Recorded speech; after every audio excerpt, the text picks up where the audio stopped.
44 Luzon, Visayas at Mindanao. Muling inalaya ng misa at dasal ang mga namatay na SAF trooper sa Mama Sapano sa bispiras ng ika-40 araw ng kanilang pagkamatay sa madugong operasyon.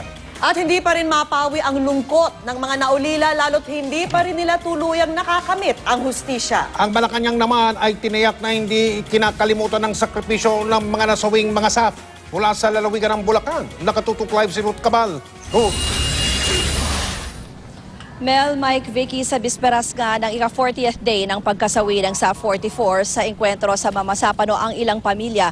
Tanggap na naman daw ang sinapit ng kanilang mga kaanak na pulis pero meron pa rin nananatili ang sigaw para sa hustisya. Noon pa raw, paulit-ulit na sinasabi ni PO3 Junrel Quibete sa kanyang pamilya na laging maging handa sa posibleng panganib na dulot ng kanyang trabaho. Kaya tanggap daw nila ang sinapit nito sa Mama Sapano, Maguindanao. Sa kabila nito, hindi pa rin daw mawala ang pait ng kanilang pagkaulila. Mag-aapat na pong araw matapos ang madugong engkwentro. Yun ang nagpapagaan talaga totally ng loob namin na hero siya. Na pag nakita kung sino mang kausap namin, proud na proud kami. Yung ganun, yung kahit na masakit, yun na lang ang nag-ano sa amin ng assurance na kahit namatay siyang ganun, okay lang. Batid man daw nila ang iba't ibang issue sa sinasagawang investigasyon sa engkwentro sa Mama Sapano, nagpapasalamat pa rin daw ang pamilya sa tulong ng gobyerno. Medyo luwag-luwag na rin sa amin kasi ano niya yan, trabaho niya yan. Basta yung mga pangako nila, yun talagang dapat ibigay. Lalo na yung mga kinabukasan ng mga bata. Lalo na yung mga bata. Kasi wala na ako na lang aral eh. Nagpadasal ngayon ang pamilya ni PO3 Junrel Quibete sa bahay nila dito sa Bulacan. Bukas naman daw sila magpapamisa. Sa Zamboanga City, naging madamdamin naman ang pag-alaala kay Police Senior Inspector Ryan Pabalinas. Kahit kung pulis, bayanin sa puso ko. Always po, pag namimiss niya po yung daddy niya, kinakantahan niya or minsan pag nakikita niya ako mag-isa, pinupuntahan niya ako. Nang sabi na, Mami, andito lang ako.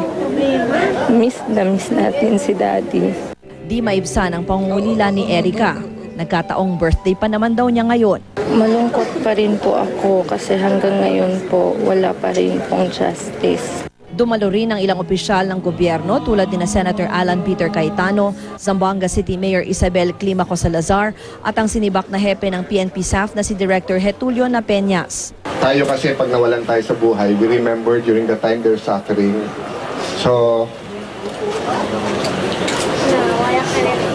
kahit ano sabihin natin, pag naalala natin how they died, masyadong masakit. Tayo po ang hinahanap natin, hindi vengeance, kundi justice. May misa at padasal din kanina ang pamilya ni PO2 Omar Nacionales sa bayan ng Marcos, Ilocos Norte. Nagluto rin sila ng kakanin na tradisyon daw ng mga Ilocano tuwing 40 days ng mga namayapa nilang mahal sa buhay. Ang isa sa mga kapatid ni PO2 Omar, balak daw maging pulis para ipagpatuloy ang misyon ng bayaning kapatid.